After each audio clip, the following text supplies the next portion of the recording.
안녕하세요. 자, 지난주에 이어서 우리가 이제 몇 가지 앞으로 민법을 공부하기 위해서 기본 틀이 되는 것을 배울 거예요. 일단 페이지는 어디를 피시냐면 147쪽을 피세요. 자, 지난주에 한 것 중에서 우리가 굉장히 중요한 개념 중 하나가 과연 법률행위라는 것이 사람 행위 중에서 이 법률행위라는 행위는 민법이 효과를 줘요. 효과를 준다는 얘기는 사람과 사람 사이에 뭔가 권리관계를 주는데 어떻게 주는 거냐. 법률 규정, 민법 규정들이 있을 거 아니에요. 이 법률 규정에 따라서 예를 들면 획일적으로 효과를 주는 것이 아니라 이렇게 주는 것이 아니라 효과를 주긴 주는데 그 사람이 원했던 사람과 내가 원했던 대로 내가 무엇을 원했던 대로 민법이 효과를 준다. 효과를 준다는 얘기는 항상 효과란 말이 떨어지면 사람과 사람 사이에 권리관계를 만들어주는 거죠. 그래서 뭔가 효과가 생겼지만 내 의사와 관계없이 법률 규정 몇 조 몇 행에 따라서 획일적인 효과를 처리를 해버리는 거, 획일 처리해버리면 요거는 다른 말로 준법률행위에 따라 준법률행위 이렇게 많이 표현을 해요. 근데 효과를 주긴 주는데 내 원했던 사람과 원했던 데 효과를 줘버리면 우리는 법률행위했다 부르는 거죠. 그런데 이 법률행위의 가장 대표적인 사례는 뭐다? 우리 사회생활 때 사람과 사람 사이에 계약 맺는 게 대표적인 법률행위다 이렇게 생각하시면 돼요. 그래서 우리가 계약 맺을 때는 내가 원했던 사람과 원하는 내용으로 원했던 대로 계약 맺어서 우리가 원했던 대로 효과를 만들어가는 거지 국가의 공권에 개입해서 누구랑 계약 맺어 강제하지 않잖아요. 그럼 법률행위라면 계약 이렇게 생각하셔야 돼. 그런데 모든 법률행위는 내 원했던 사람과 원했던 대로 효과를 주려면 무엇을 원했는지를 알 수 있어야 될 거 아니에요. 우리 민법이. 그래서 모든 법률행위 반드시 뭐가 있어야 된다? 의사표시. 의사표시가 필수라 부르죠. 필수 불가결의 요소다. 이렇게 표현해요. 의사표시 없는 법률행위 있을 수는 없다. 그렇지만 의사표 꼭 있어야 되는데 그렇죠. 의사표 하나만 가지고 법률이 된다는 얘기는 아니다. 꼭 있어야 되는 공약수예요. 그러면 굳이 그림을 그리자면 이제 학문적인 거예요. 여기는 법률행위라는 요게 이제 행위가 있다라면 여기 반드시 의사표가 꼭 있어야 돼요. 그렇지만 의사표 하나만 가지고 법률이 되는 건 아니다. 의사표 말고도 플러스 뭔가 더 있어야 돼요. 이 알파가 더 있어야 돼요. 이 알파가 뭐냐? 사람, 당사자도 있어야죠. 목적도 있어야 되는 거지. 이거 하나만 법률이 된다는 얘기는 아니었잖아요. 그래서 이 꼴은 아니다. 이 꼴은. 그렇죠? 네, 그런 얘기. 근데 법률행위라는 것이 과연 이 계약이라는 것이 과연 성립된 계약이냐 성립이 안 된 계약이냐 따지는 걸 뭐라 불렀다 우리는? 성립요건. 그 따져봤더니 이것이 계약으로 성립된 계약이냐 또는 불성립, 성립이 안 된 계약이냐 성립이냐 불성립이냐 요걸 따지는 것을 법률용어로 우리 뭐라 표현한다? 법률행위의 성립요건이라고 불러요. 성립요건. 그래서 이 성립요건을 따져봤더니 이 성립요건이 모두 구비되면 갖춰지면 법률의 성립이 계약은 성립이 되는 거고 이 성립요건 중에서 하나라도 뭔가 좀 구비가 안 되면 이 계약은 불성립한 계약이 되는 거죠. 모든 계약이 모든 법이 성립하려면 반드시 뭐가 있을 것? 당사자, 사람이 있을 것. 기억나실 거예요. 일단 사람이 존재된다. 두 번째 그리고 모든 법이 성립하려면 반드시 목적이 있을 것. 목적이란 말은 다른 말로 내용이야. 내용이 존재할 것. 세 번째는 반드시 그리고 의사표시가 있을 것. 이 세 가지가 모두 존재, 겉으로 볼 때, 그렇죠? 이 세 가지가 모두 존재하면 성립. 셋 중 하나도 존재하지 않으면 불성립. 불성립된 것은 더 이상 아무런 법적 의미가 있다 없다? 없다. 성립도 안 된 게 놓고 유연적 논할 필요 없잖아요. 일단 성립이 됐어. 성립이 됐다면 두 번째 따지라는 게 뭐냐? 과연 성립된 이 법률행위가 효력이 있는 것인지 무효인지. 계약은 성립되었지만 계약이 무효가 될 수도 있단 말이에요. 유효인지 무효인지를 따져봐야겠죠. 그래서 이 성립한 계약이 만일 무효가 됐어, 효력이 없다. 아무 효력이 없는 무효인 계약이 돼버리면 더 이상 논할 필요 없는 거예요. 근데 일단 유효하더라. 계약은 유효하더라. 유효하다면 그 다음 따지러 가는 것이 과연 없었던 일로 취소 가능한 계약이냐 아니면 취소할 수 없는 법률행위를 논하는 거예요. 그럼 여기서 아무것도 아니지만 일단 어느 법률행위가 유효해야지만이 취소한다는 용어가 있는 거지 무효인 계약을 취소한다는 말은 있을 수도 없는 용어죠. 그리고 네 가지 따지는 거. 이 성립한 계약이 법률행위가 유효인지 무효인지 일단 유효하다면 취소할 수 있는 취소할 수 없는지 이 네 가지를 따지는 것을 우리 법률행위의 효력요건이라고 해요. 효력요건, 성립요건, 효력요건. 굉장히 기초 강의할 때 중요한 거예요. 이런 거는 이제 우리가 기본 강의라든가 심화, 요약 강의 들어가면 이런 그림 안 그려요. 이걸 안다는 전자에 여러 가지가 펼쳐져 갈 거예요. 근데 말로 쓸 줄 알아야 되겠죠. 법률행위의 효력요건이란 구체적 문제가 쓰자면 일단 법률행위가 성립한 이후에 문제이다. 맞아요, 틀려요? 맞죠? 성립도 안 됐다면 불성립한 것은 효력요건 논할 필요가 없는 거잖아요. 법률 효력요건이란 일단 법률행위가 성립한 이후의 문제이다. 그 말도 기억하시고 또 민법을 배울 때 우리가 무효이다. 효력이 없다 무효란 말과 불성이란 말의 의미가 같다, 다르다. 완전히 다른 거죠. 무효라는 얘기는 일단 법률행위로 계약으로 성립은 되었으나 효력이 없다는 얘기고 불성립은 계약으로 성립 자체도 안 됐다는 얘기고 서로 구별되는 개념이다. 그러니까 효력요건을 볼 때는 이제 사람, 당사자, 그죠? 제가 지난 시간에 제가 뭔가를 드리겠습니다. 얘기했어요. 뭔가 제가 그러니까 사람을 따져봐야 돼. 효력을 주려면 이 효력을 유효한 효력, 이 효력을 주려면 그 사람을 따져봐야 돼 지금부터. 그 사람에게는 계약 맺은 사람, 법률한 사람에게는 효력을 주려면요 능력이 있을 거. 이걸 따져봐야 능력이 있을 거.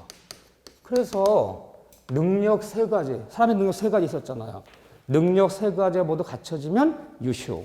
그 능력 중에 한 가지도 문제가 되어버리면 성립은 되었지만 유효하지 못하고 무효 또는 일단 유효하지만 취소할 수가 넘어가죠. 그러니까 사람 능력 몇 가지가 있었나요? 능력 세 가지가 있었죠. 아, 이거 공부 잘하는 거 봐, 이거요. 권리 능력을 따져봐야 돼. 살아있는 사람이냐, 살아있는 사람이 아니냐. 존재하던 이미 돌아가신 사자, 엄마 뱃속에 있는 태아, 허무인, 존재하는 가공인물, 이런 사람이 맺은 계약은 비록 성립됐더라도 이 권리가 없다면은, 이게 능력이 없다면, 살아있는 사람이 아니라면 이 계약은 성립했더라도 무효가 되는 거예요. 권리가 있더라, 살아있는 사람이더라. 그렇다면 두 번째 따지는 게 뭐냐?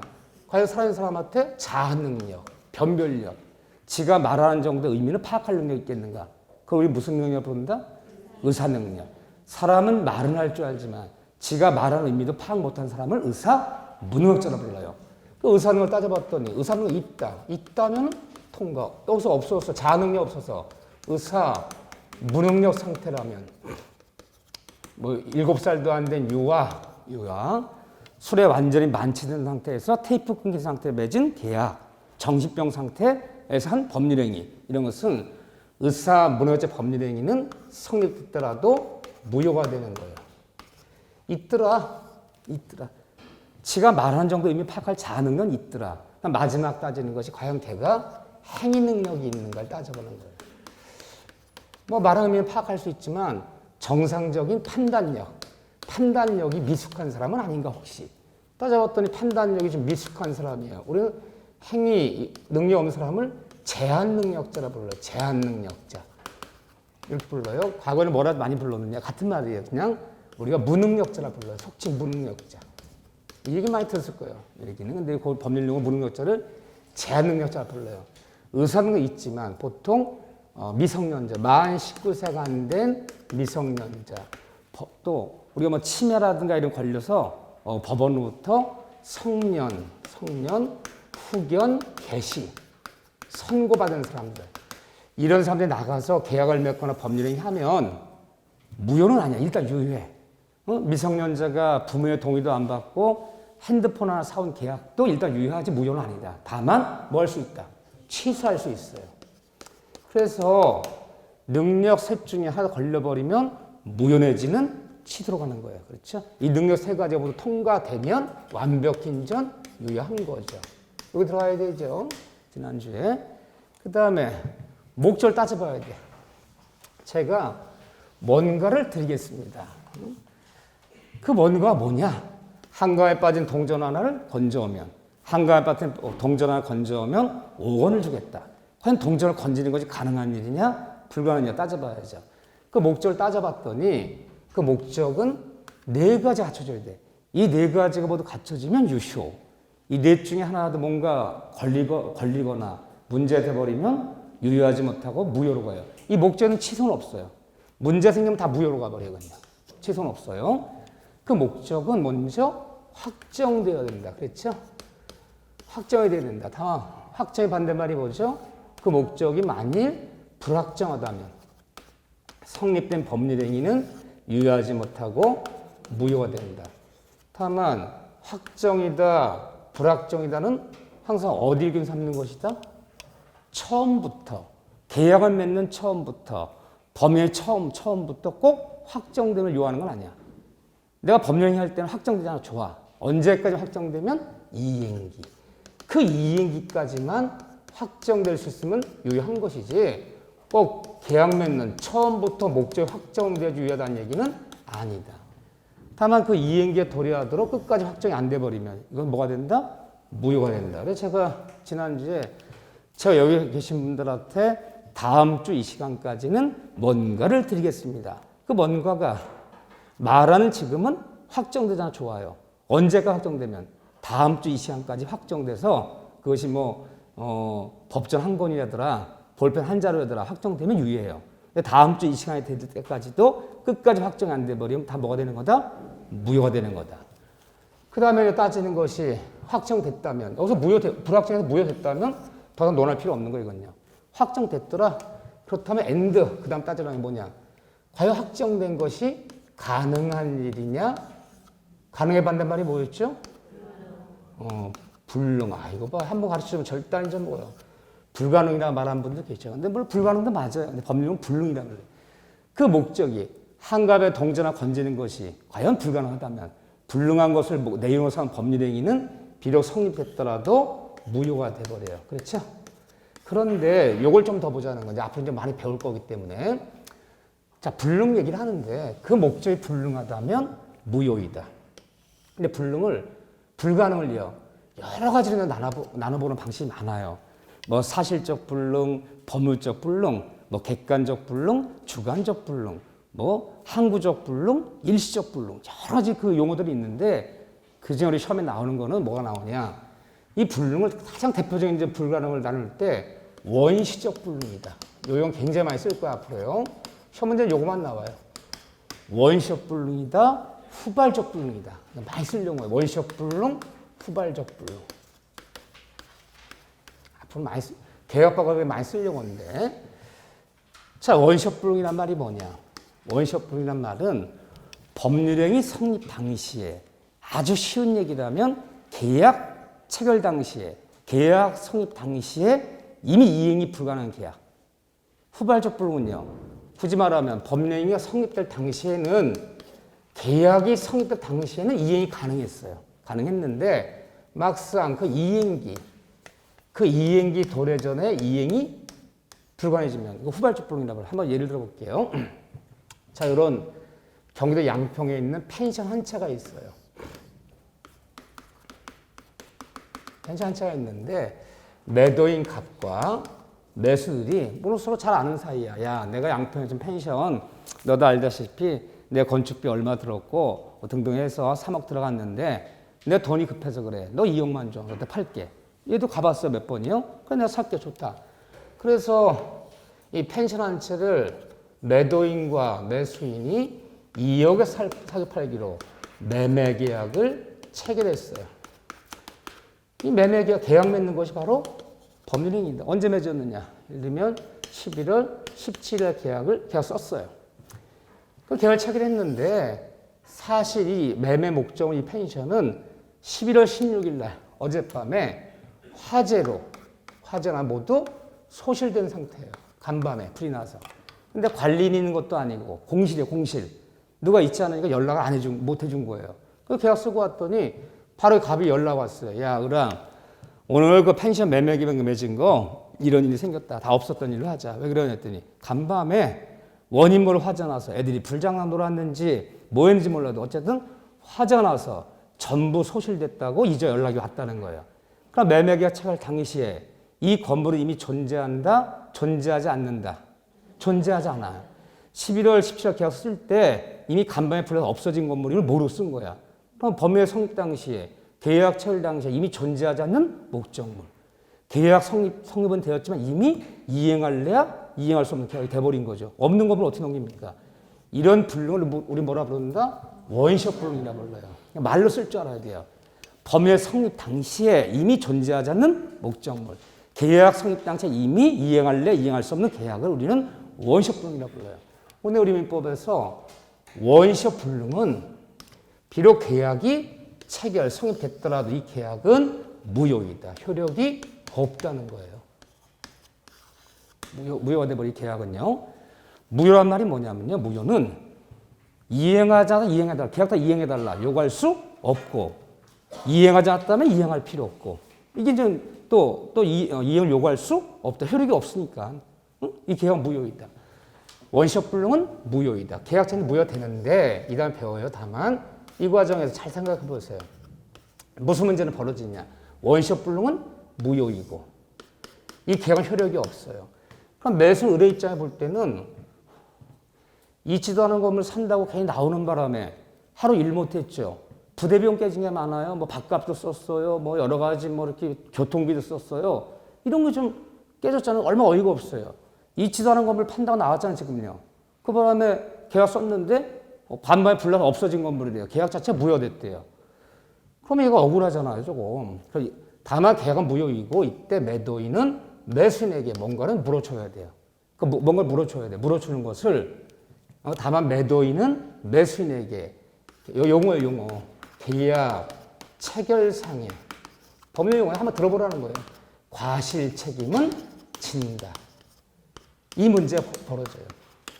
계약은 무효됐기 때문에 이행할 필요는 없어. 하지만 매도인은 매수인에게 있지도 않은 걸 판다고 나오는 바람에 매수인이 손해난 것이 있다면 뭔가 물어주는 문제. 이게 손해배상이죠.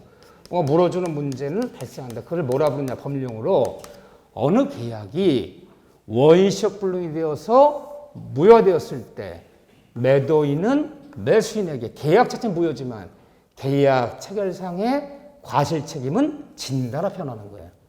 근데 용어를 익혀두라는 거예요. 이 용어를. 이 다음에 많이 계약법에 쓰는 용어예요. 그러면 계약 체결 과실 책임이라는 말은 어디서 나오는 용어냐? 어느 법률행위가 계약이 원시적 불능이 되어서 무효되었을 때 매도인은 매수인이 지는 책임을 계약 체결상의 과실책임 진다 불러요. 이 다음 보면 어디까지 물어줄 것이냐? 그럼 이 다음에 이제 부대 비용 정도 물어주라. 뭐 예를 들면 깨진 비용이 좀 있을 거예요. 이런 거 물어주는 것을 실내 배상을 했다. 실내 이익을 배상해줘야 된다. 이렇게 표현해. 이거 계약법 배워요. 근데 어째 지금은 이 단어만 기억해 달라는 거야. 단어만. 그런데 후발적 불이익이 나는 것은 계약이 성립할 당시에는 건물이 존재했어요. 건물이 존재했어요. 근데 막상 그 이행기 들어오기 전에 항상 민법 배울 때 이행기 그러면 잔금 치는 날. 잔금 언제 치르겠냐? 12월 17일 날 치르겠어요. 이 잔금 치는 날은 이행기라 부르는 거예요. 이행기 도래 전 3일 전날. 3일 전이니까 12월 14일 날 매매한 목적물이 화재가 나버렸어. 모두 소실돼 버렸어요. 그러면 말로 표현하자면 법의 성립 당시에는 목적물이 존재했으나 계약 성립 당시에 이행이 가능했으나 막상 그 이행기 도래자 이행이 불가능해진 거야. 없는 것을 넘길 수가 없잖아. 이런 불능 우리는 후발적 불능이라고 불러. 후발적 불능. 후발적 불능은 이 계약 자체는 유효한 거예요. 계약의 무효는 아니다. 그러면 좀 더 정확히 하자면 그 목적이 불능하다면 무효된다. 그 불능은 원시적 불능만 얘기하는 거야. 원시적 불능이라면 무효이다. 후발적 불능은 계약 자체는 유효해요. 무효는 아니에요. 계약 자체 유효한데 계약은 유효한데, 자, 12월 17일 날 매도인이 매매한 목적물 인도, 명도할래, 명도할 수 있어, 없어요? 없잖아요. 없게 만들었잖아요. 계약은 유효하죠. 이행할래, 이행할 수가 없잖아요. 건물이 존재하지 않잖아요. 그러면 꼭 원인을 따져봐. 왜 계약이 유효한데 이행을 왜 못하는 거냐? 불이 왜 났느냐를 따져봐야 돼, 인전. 원시적 불능은 불이 왜 났느냐를 따지지 않아. 무조건 무효가 돼버리거든. 근데 후발적 불능은 왜 계약 체결되고 건물이 존재했는데 왜 잔금지 3일 전날 이런 일이 벌어졌는가? 그 후발적 불능되는 원인을 따져봤더니 이것이 매도인 되어버려, 매도인. 이 다음 매도인을 채무자라 불러요. 이 매도인의 잘못으로 이런 일이 벌어졌더라. 항상 민법에서 누가 잘못이 있다, 뭔가 잘못한 것을 기책사유라고 불러요. 기책사유. 매도인의 기책사유로. 법률용어의 기책사유. 뭔가 잘못이 있는 거야. 지 잘못을 불을 냈다는 거야. 예를 들면 펜션인데 자, 이제 3일대 잔금 받아요. 자, 여보 3일대 잔금 받으면 이제 우리 것도 아니기 때문에 쓸 수 없으니까 잔금 받기 전에 한번 마지막으로 좀 놀아 쓰자. 그 놀러 온 거예요, 매도인이. 그러다가 또 그날 또 공유가 부부싸움을 했어요. 그럼 매도인 지 잘못으로. 아니, 장마 3일 전에 매도인 자기 잘못으로 불을 냈다는 거예요, 지금. 그 매도인의 귀책사유로 후발적으로 만들었어요. 이행할래 이행할 수, 계약은 유효한데 이행할래 이행할 수 없게 만들었잖아. 이때는 우리 무슨 책임을 지는 거냐 그러면 이것을 채무 불이행 책임이라고 불러요. 불이행 책임의 문제로 넘어가는 거예요. 항상 우리는 매매 배울 때 계약 위반, 뭐 계약을 맺어 계약을 위반할 수밖에 없잖아요. 이 계약 위반을 법률용어로 채무 불이행 책임이라고 불러요. 그러니까 시험 문제 풀 때 계약 위반하여 이런 말 안 써요. 채무를 불이행하여 계약 위반, 채무 불이행. 자기 잘못이 있는 것을 기책사유 있다 부르는 거예요. 지 잘못을 불을 냈잖아. 그럼 계약은 유효한데 이행할래 이행할 수 없는 만들었잖아요. 그 이에 따른 일체 채무 불이행 책임을 지는 거예요. 이렇게요. 그러니까 받은 돈, 계약금, 중금 받았다면 다 돌려주고, 그렇죠? 잔금 못 받고, 그러고 나서 매수인이 매도했다 오히려 손해 청구를 하는 거야. 계약 유효한다고 이행하지 못하지 않냐. 손해배상이죠. 이 책임을 져야 돼요. 그런데 매도인 잘못 없이, 기책사유 없이 이런 일이 벌어졌어요. 매도한테 아무 잘못이 없어요. 왜 그랬을까요? 장마 3일 전날 벼락 맞았어. 천재지변이야. 벼락 쳐서 불난 거예요. 이렇게요. 또 내가 빌라 이 펜션을 연립을 매매했는데 옆집에서 불이 난 거야. 잔금식 3일 전날. 불이 옮겨 붙은 거예요. 그럼 제 3자의 과실로 옆집 불이 나서 불이 옮겨 붙었어. 천재지변으로 이런 일이 벌어지는 거 매도인 잘못이 아니잖아요. 그러면 후발적 불응의 원인이 얘 잘못이 벌어지면 계약은 유효한데 이행할 수 없잖아. 이때는 법률은 뭐라 부르냐. 이때는 우리는 위험 부담의 문제로 넘어간다. 이런 얘기 좀 다 알아들으면 시험 보러 간 날이에요. 당연히 전 써보는 거야. 다음에 이런 얘기들을 이 다음에 계약법 배우는데 용어 가르치려고 그러는 거야. 위험 부담. 얘 잘못 없이 천재지변이나 불난 원인이 천재지변이나 매도인의 잘못 없이 옆집 불을 냈더라. 제3자의 잘못으로 불이 났더라. 천행은 매도인 잘못이 아니잖아. 이때는 우리는 위험부담이라는 말이 뭐냐. 1번이 한자 용어예요. 위험부담이라는 말은 모든 손실을 감수하는 거. 누가 감수할 것이냐. 어떤 일이 벌어졌을 때 손해를 보는 사람, 손해를 감수하는 사람, 어떤 손실을 감수할 수밖에 없는 사람을 위험부담 진드라 불러요. 근데 우리는 모두 위험부담은 채무자주의라 불러요. 채무자주의를 택하고 있다. 이 채무자주의란 말, 이 다음에 이제 배워요. 채무자주의란 말이 누구냐면 모든 손실은 다 매도인이 져야 돼요. 여러분들 사회상 이렇게 하고 있어요. 지금. 보세요. 그러면 장마 3일 전날 벼락 맞아서 불이 났어요. 태풍이 불어와서 매매한 건물이 모두 무너졌어요. 옆집 불을 내 불이 옮겨 붙었어요. 매도인 잘못이 아니잖아. 근데 건물은 존재하지 않기 때문에 넘길 수는 없잖아요. 그럼 우리는 위험부담이라 부르는데 모든 거 다 매도인 진다는 얘기 뭐냐. 모든 손실은 다 매도인이 감수해야 돼요. 위험부담 진다 불러. 그러면 받은 돈 계약금 같은 건요. 돌려주고 잔금은 못 받고 불나서 없어진 모든 손실은 다 누가 감수해라? 매도인이 감수할 수밖에 없잖아요. 받은 돈은 토해내고 잔금 못 받고 이게 들어가는 거잖아요. 그러니까 우리 사회상 그렇게 하고 있어. 만약 내가 빌라 연립을 매매했는데 중도까지 치렀는데 잔금치 3일 전날 원인 모르고 화재가 나서 소실돼 버리면 잔금 치를 거예요? 안 치르잖아. 오히려 준 돈은 돌려받고 잔금은 못 받고 불나서부터 모든 손실은 다 누가 진다? 매도인이 지라는 거예요. 매도인이 우연부담 진다라 표현하는 거예요. 이 문제 넘어가는 거예요. 근데 어쨌든 뒤에서 배울 것이고 그럼 어디까지만 기억하냐? 불능은 불능인데 원시적 불능은 무효, 후발적 불능은 계약 자체는 유효하다. 무효는 아니다. 여기까지만 기억해 주세요. 여기까지만. 그럼 좀 더 정확히 얘기하면 불능 불능인데 좀 더 정확히 얘기하면 원시적 불능이 아닐 것. 원시적 불능이 돼버리면 계약이 무효되잖아요. 원시적 불능만 아니라면 계약 자체는 유효한 거죠. 그 다음에 이제 그래서 원시적 불능이 아니어서 유효하다면 다음 따지는 것이 과연 적법이라고 한다. 적법. 그 내용이 적법할 것. 자, 적법의 반대말이 뭐냐? 그럼 그 계약 내용이 아무리 확정되어 가능하더라도 적법하지 못하다면, 위법하다면 이것은 무효가 돼버려요. 그런데 위법이란 말이 뭐냐? 법을 위반하면 다 위법이라 부르는 거냐? 그게 아니라는 거예요. 원래 말뜻은 법을 위반하면 위법하다 불러 원래는요. 근데 민법은요. 법을 위반했다 다 위법이라 부르는 것이 아니라 법에는 두 가지 법이 있다는 거예요. 크게 나누면. 그러니까 우리가 이제 쉽게 얘기해서 민법 법전을 피면 제가 1조부터 1118조까지가 있다고 했어요. 그럼 민법 1조부터 1118조까지 있는 이 1118조문을 두 가지로 나눠봐라. 이 법조문이 어떤 건지 둘로 나눠봐라. 사람을 마치 둘로 분류해봐라. 그러면 남자, 여자로 분류되듯이 민법에 규정된 민법에 있는 법조문은 다 똑같은 조문이 아니에요. 딱 두 가지 나누면요. 그 민법 조문에는 강행법규라는 법조문이 있고 강행규정이라는 법조문이 있고 임의법규 같은 말이에요. 임의법규라는 법조문이 있어요. 임의규정이라고 그래요. 규정. 같은 말이에요. 즉 법조문은 다 똑같은 법조문이 아니다. 법조문을 둘로 분류하면 그 법조문이 임의규정이 있고 강행규정이 있다는 거야.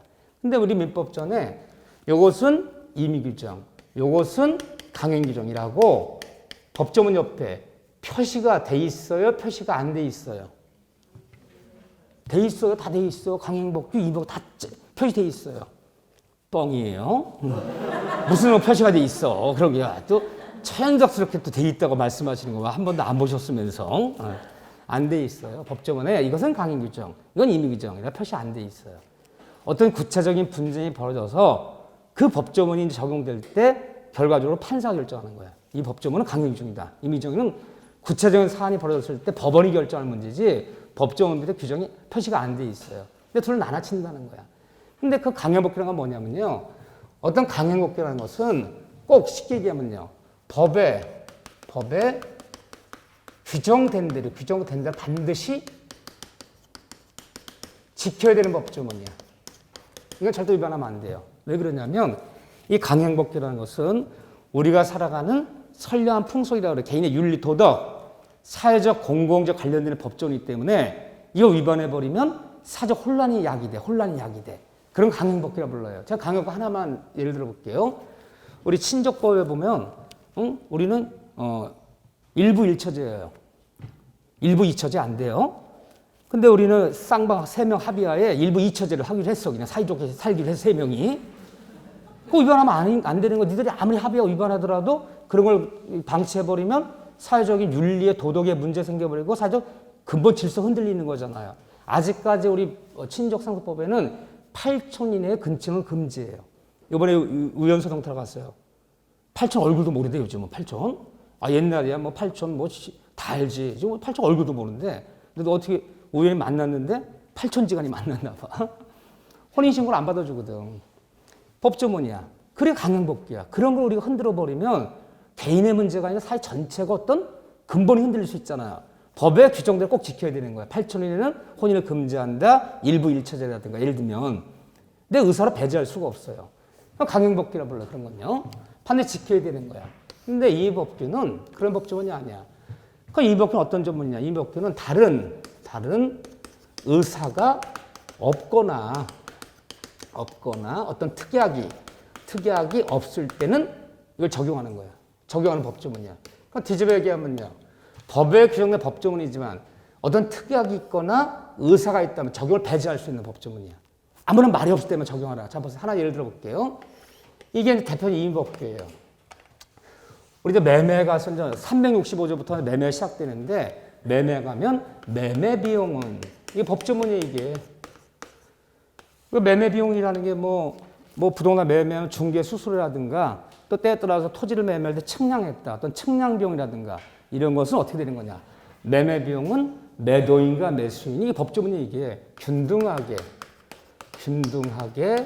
부담한다. 이게 법조문이 이게. 근데 우리는 이렇게 부담하지 반씩 내지 않기로 했고 특약을 맺었어요. 중개 수수료니 뭐 측량 비용 일체 다 매도인이 부담하고 매수는 한 푼도 부담하지 않기로 하자. 난 특약이 있다면 반씩 내요? 다 매도인이 부담해야 돼요. 매도인이 부담해야 돼. 이게 무슨 규정이기 때문에? 임의규정이기 때문에. 그럼 임의규정은요. 두 사람이 아무런 의사도 없고 특약이 없을 때만 써먹는 법조문이지. 달리 정한 의사가 있거나 특약이 있다면 의사대로 가는 거고 의사도 특약도 없을 때만 이 법대로 지키라는 거예요. 그러면 이 사람들이 이 법규를 위반했어요. 아니 매매 비용은 반씩 내라 돼 있는데 우리 반씩 내지 않고 그냥 전액 매도인이 부담한다. 법에 규정된 걸 위반했어. 그러니까 이 법규 위반하면 이걸 위반했어. 법에 규정된 대로 하지 않았다는 거예요. 이거 위반하면 우리 위법하다 부르지 않아요. 이 법규는 위반해도 괜찮은 거야. 의사도 특약도 없을 때 보충적 써몰라 있는 법조문이야. 근데 법에 규정된 우리 사회적 기본 질서라든가 개인의 윤리 도덕 관련되기 때문에 이거 위반하면 사회적인 것이 다 흔들려 버려요. 이 강요욕구 위반하면 우리는 위법하다고 부르고 이것이 무효되는 거지. 법을 어겼다고 다 무효라는 얘기가 아니에요. 이렇게요. 그럼 좀 더 정확히 얘기하면 두 사람의 계약을 맺었는데 그 계약 내용이 강요법규 위반이 아닐 것. 강요법규 위반이 돼버리면 무효가 돼. 이 법규 위반해도 괜찮은 거다. 그럼 법을 어겼다가 다 위법이 아니잖아요. 법 중에서 뭘 위반해야지 위법하다 부른다? 강요법규 위반했을 때 위법하다 부르는 거지. 법을 위반했다 다 위법이라 부르는 게 아니다. 그래서 이 법규 위반해도 괜찮은 거다. 그거는. 그래서 좀 더 정확히 얘기하면 강요법규 위반이 아닐 것. 이 강요법규 위반이 돼버리면 위법하다 부르고 무효가 돼요. 다만 이 다음에 이 강요법규를 다시 나눌 거예요. 몇 가지 암기시킨 다음에 효력 규정, 단속 규정. 그래서 뭐 미등이 전매하는 거, 다운기어서 쓰는 거, 뭐 예를 들면 실제는 증여인데 증여 탈세하기 위해서 매매라고 등기 헐기지한 거 과연 단속 규정, 효력 규정이나 이런 거 많이 배워요. 일단 이래 배울 거예요. 근데 어쨌든 강요법 위반이 아닐 거. 법을 어겼다 다 위법이라 부르는 게 아니라는 거. 이 강요법 위반만 아니라면 통과되는 거예요. 통과됐다면 마지막으로 통과할 것인전 플러스 그리고 사회적 이 법률의 내용이 사회적 타당성이 구비될 것. 마지막 이건 통과해야 돼요. 그러면 사회적 타당성이 없다면 만약 없다면 이것은 무효가 돼버려요. 성립했더라도 이 법률에 유효하지 못해요. 사회 타당성이 다 있어야 되지. 사회 타당성이 뭐냐? 이제 너무 유명한 얘기가 시작되죠. 우리가 사회적 타당성을 반사회 질서라고 해요. 그 계약 내용이 반사회 질서에 해당되지 않아야 돼. 여기 반사회 질서에 해당돼 버리면 여기 해당되더라.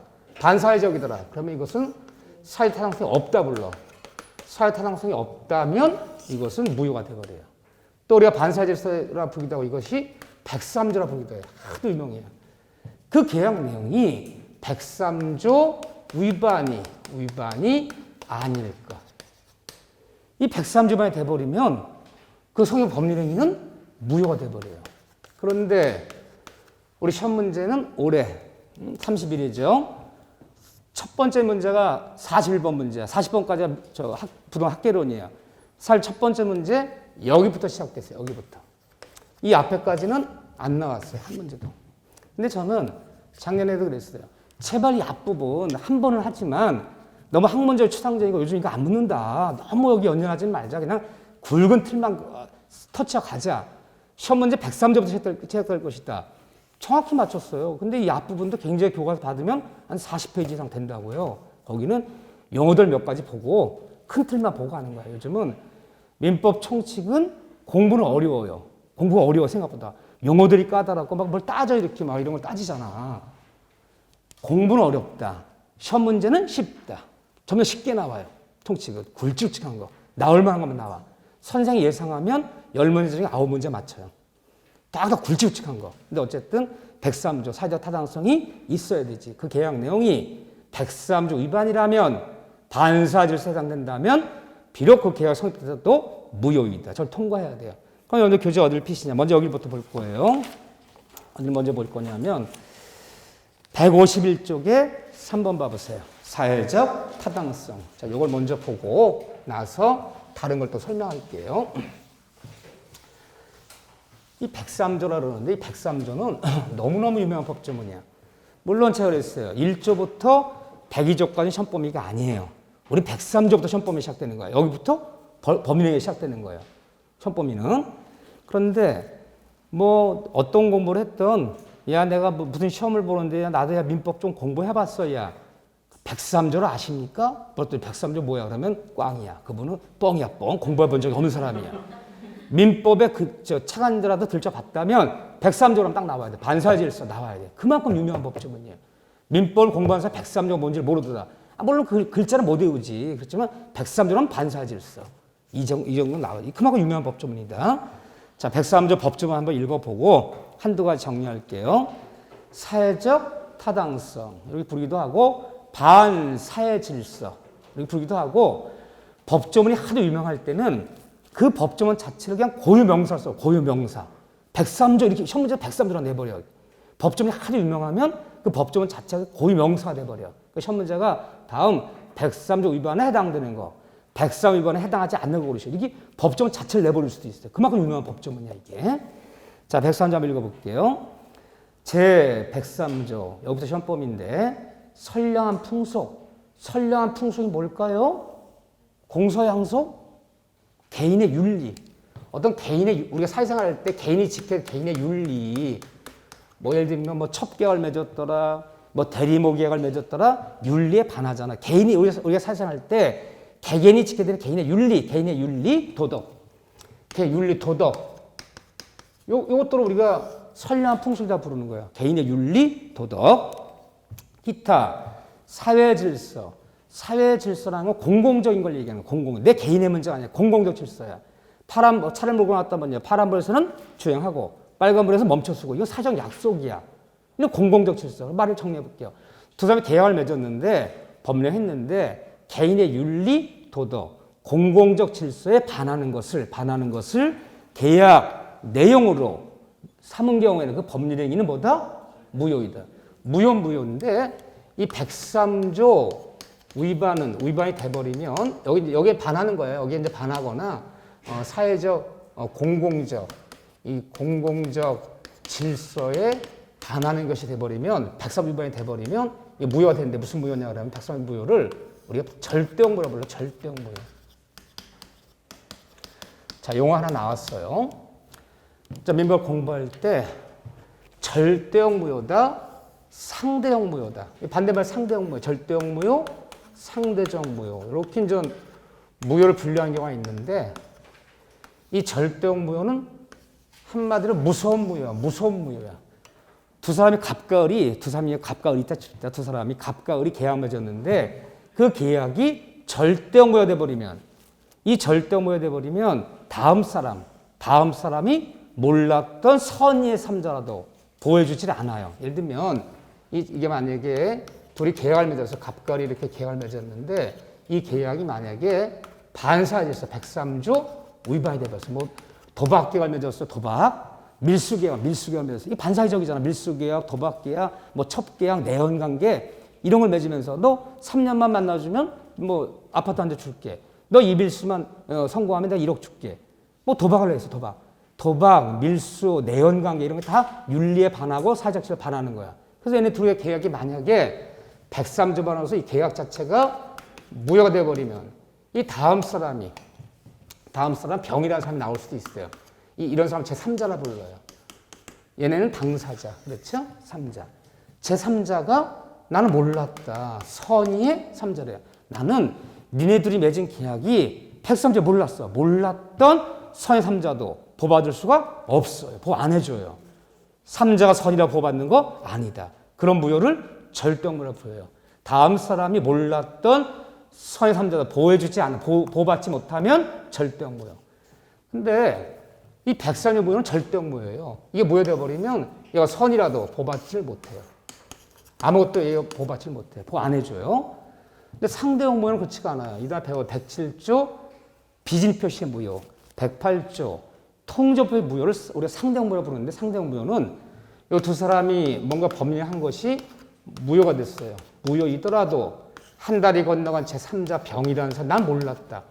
나는 전혀 몰랐던 선의의 3자라면 얘를 보호받아요. 예태 쫓아가서 이 무효를 주장할 수가 없어요. 이 보호받는 거예요. 그럼 결론. 지금 이거 구체적으로 보자는 거 아니에요. 무효는 절대적 무효는 다음 사람이 선이여 3자여도 보호받을 수가 없다. 선의 3자를 보호 안 해주는 무효는 절대적 무효. 비록 이것이 무효했더라도 한 달이 건너간 3자가 선일 때 선을 보호해주면 그건 상대적 무효라 불러요. 이거 아무것도 아닌 것 같지만 올해 시험 문제 단답 문제 이걸 물었어요 같이. 선의 3자를 보호하는 무효 고르시오. 이거 아무것도 아니야. 문제는 어려운 거 나오는 게 아니야. 그래서 우리가 이날 배워요 이제 배우는데 절대적 무효는 선의의 3자도 보호받을 수 없다.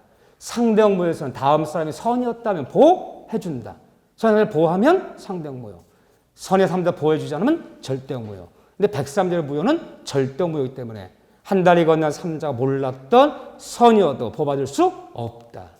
그런 절대적 무효가 된다. 자, 그런데 이제 한도가 더 적어볼 거예요.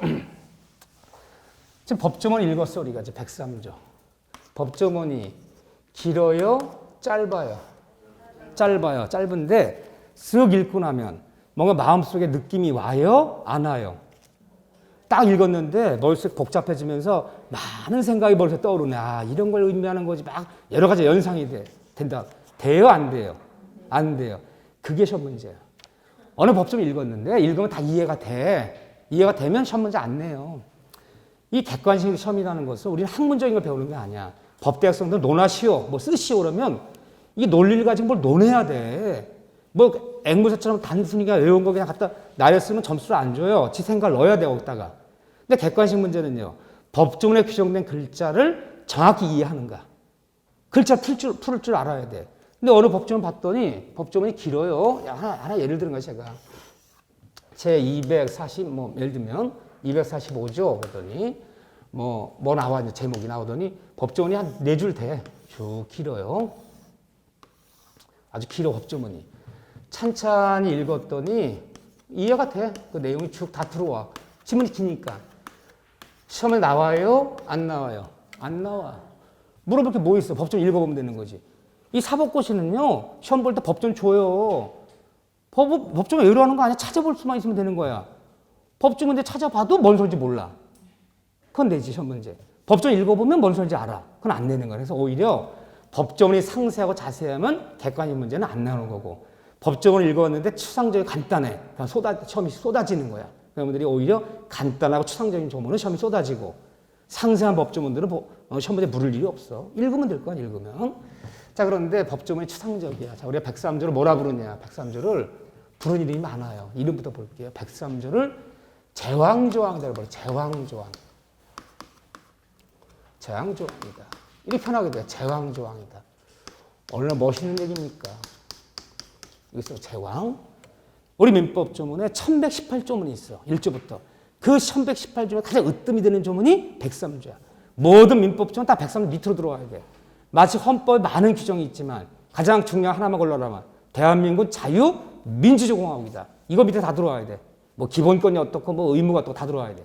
마찬가지야. 모든 법조문은 다 103조 밑으로 들어와요. 모든 민법조문이 가장 으뜸이 되는 조문이다. 제왕조항이다. 이렇게 보기도 하고 이름이에요. 또 103조를 우리가 일반조항이다. 이렇게 불러요. 일반조항이다. 다른 말 뭐라 부르냐. 백지조항이라고 불러요. 백지조항. 자, 103조 읽어봤어요. 두 사람이 뭔가 법령했는데 계약 맺었는데 그 계약 내용이 선량한 풍속, 사회적 기본을 위반한 것을 내용으로 삼아버리면 무효로 한다. 읽었어요. 남는 거 없잖아요. 그럼 뭐가 선량한 풍속이 밝혀줘야 될 거 아니에요. 이런 건 선량한 풍속, 이게 사실 기본수를 규정해줘야 될 거 아니에요. 쭉 자세히. 그냥 추상적인 말을 추상적으로 끝내버린 거야. 잘 생각해보세요. 사람은 사람이다. 이렇게 끝내버린 거야. 그럼 뭐가 선량한 풍속인지, 뭐가 기본 질서를 일일이 밝히질 않고 있잖아요. 백지로 납니다. 백지로. 아무 내용이 없어 읽어보면요. 그럼 왜 두 사람이 계약 맺었는데 그 계약 내용이 개인의 윤리, 개인의 도덕, 공공적 질서 위반한 것을 계약으로 삼았을 때는 무효로 한다 그랬잖아요. 지금요. 왜 아무 내용 없이 백지로 남겨놨을까요? 잘 생각해 보세요. 우리가 사회생활할 때 개인의 윤리, 도덕, 공공적 질서는 시대에 따라, 사회에 따라 변한다, 변하지 않는다. 변하는 개념. 이 고정된 개념이 아니에요. 그러니까 민법을 제정하던 58년 2월 22일, 60년 1월 1일 날 내가 말하는 개인의 윤리, 도덕이랑 2020년대 개인의 윤리, 도덕은 다를 수 있어요. 자, 보세요. 1958년, 60년에 더운 여름철에 젊은 여자분들이 막 나시티 입고 반바지 입고 막 동네 돌아다니면요. 난리가 났을 거야. 멍석을 마르라고. 이거 아주 윤리가 무너졌다. 아주 도덕이 무너졌다. 난리가 났을 거야. 지금은요. 말하지 않잖아요. 옛날에 70년대 장발도 단속했어. 선량포도 반한다고. 장발도 단속해서 가태를 물리고 막 그랬어요. 막, 미니스커트도 뭐 무릎에서 몇 센치 이상 올라오면 막 경찰서 끌고 와서 막 과태료 물리고 그랬다고요. 선량포도 반한다고 본 거야, 그때는. 지금은요. 안 그렇잖아요. 변하는 개념이지. 이게 고정된 개념이 아니기 때문에 이것은 선량한 풍속, 이것은 기본 질서. 이리 규정할 수가 없어. 백지로 남겨놓을 테니까 그 시대를 살아가는 그 사회에 살아가는 사람들의 뭐에 따라서 판단 기준을 얘기해요. 두 사람이 계약 맺은 것이 과연 103조 위반이라면 무효가 되는 거고 103조 위반이 아니라면 유효한 건데 103조 위반이 아니냐의 판단 기준은 뭐에 따라 판단하라. 백지로 남겨놓을 테니까 시대에 따라 사회에 따라 변하는 개념 때문에 그 시대를 살아가는 그 사회를 살아가는 건전한 일반인의 상식에 따라 결정해라. 건전한 일반의 상식에 따라 결정해라를 뭐라 부르냐. 사회 통념에 따라 결정한다 그래요. 앞으로 민법 배울 때 가장 많이 나온 단어 중 하나가 사회 통념이에요. 뭐뭐에 관한 판단 기준을 잘 모르겠다. 그럼 졸다가도 사회 통념. 그럼 다 맞아요. 사회 통념이 뭐냐. 우리 사회를 살아가는 건전한 일반 상식에 따라 결정하라는 거야. 상식에 따라. 이 계약이 103조 위반이냐 아니냐는 무효인지 유효인지를 결정할 때는 사회 통념에 따라 결정한다. 그러니까 우리가 사회 통념을 알아요? 몰라요? 사회 통념. 건전한 일반인의 상식을 알아요? 몰라요? 몰라요. 내 상식은 알지만 남의 상식을 어떻게 알아? 우리가. 자, 하나 예를 들어볼게요. 여러분 생각 어떤 게 보세요. 이게 사회 통념이야. 자, 대리모 계약을 맺어요. 대리모 계약. 자, 우리 대리모 계약 맺어봅시다. 이 부부가 재산도 많고 다 좋은데 애를 갖는 게 소원인데 애를 못 가져. 인공수정해도 그 부인분께서 10개월간 임신할 수 있는 상태가 아니야. 몸 상태가. 젊은 사람을 은밀히 구했어. 이거 소문낼 일은 아니잖아, 지금. 윤리에 반하니까. 그래서 어떤 사람 좋습니다. 내가 집안이 어렵고 여러 사정이 어려운데, 내가 10개월 임신해주면 내가 5천만 원 주겠다. 10개월만 인공수정하고 임신해달라. 그 5천만 원 받기로 하고 젊은 여자분께서 10개월 임신해서 애를 낳아줬는데 애만 들어가고 돈을 안 주는 거야. 걔가 썼는데. 그럼 돈을 안 주면 어떻게 해야 돼요? 애는 가져갔어. 근데 분명히 애 낳아주면 5천 준다 그랬거든요.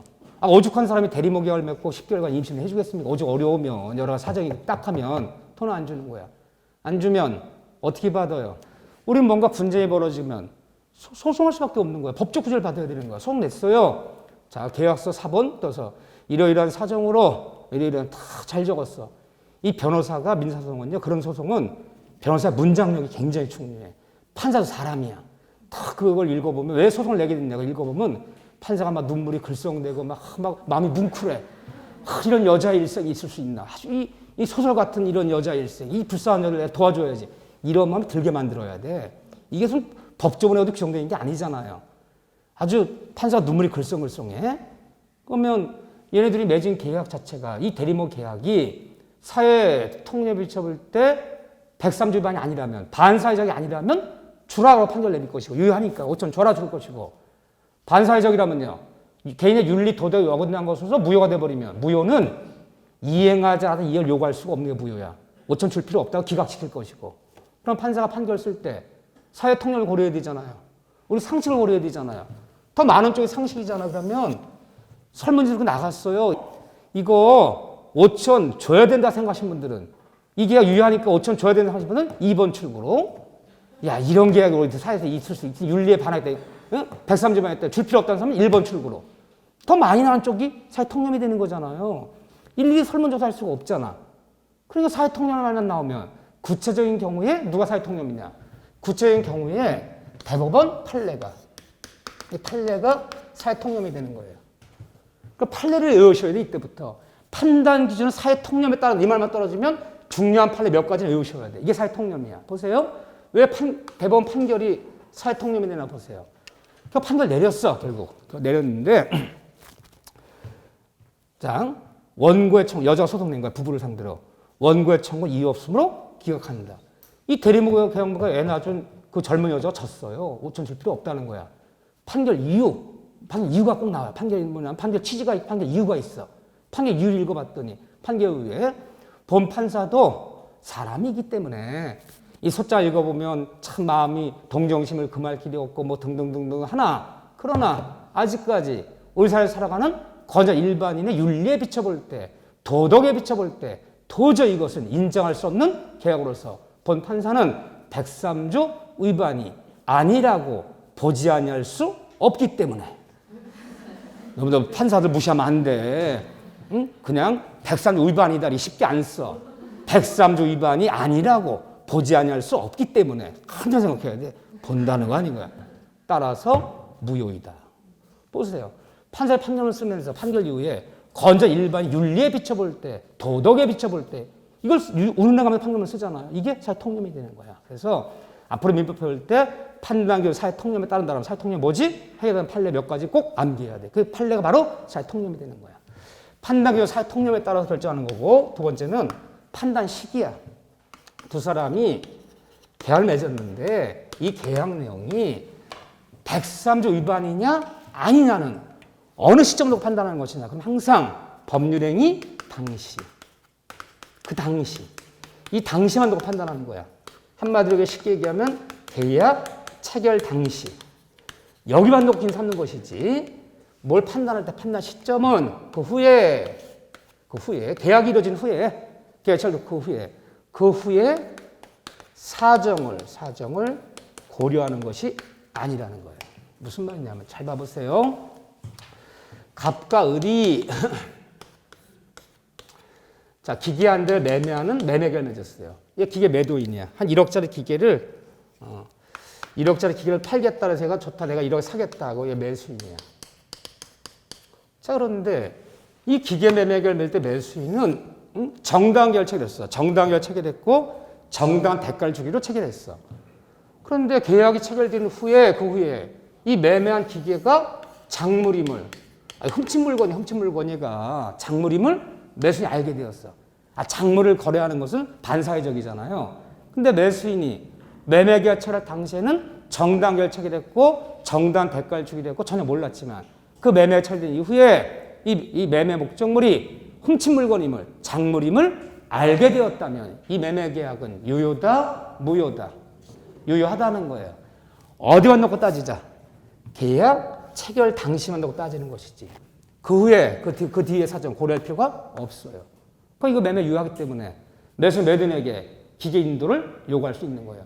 계약 체결 당시만 놓고 따지는 거지. 계약이 체결된 후에 사정을 고려할 필요가 없다는 거야. 판단 기준 103조만이 아니야. 판단 기준은 법의 당시만 해놓는 거예요.